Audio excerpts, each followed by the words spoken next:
How to block a hotspot user on iPhone. Hi guys, in today's video I'm going to guide you that how you can block a hotspot user on iPhone. So let's dive in. First, open your settings on your iPhone and then scroll until you see the option of personal hotspot and open it. Now in this menu, you have this option of allow others to join. Simply turn this off by clicking this green button and make it gray. Now nobody would be able to join your hotspot.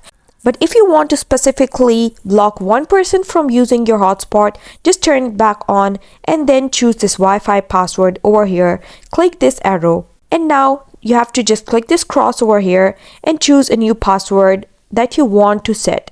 And then click done.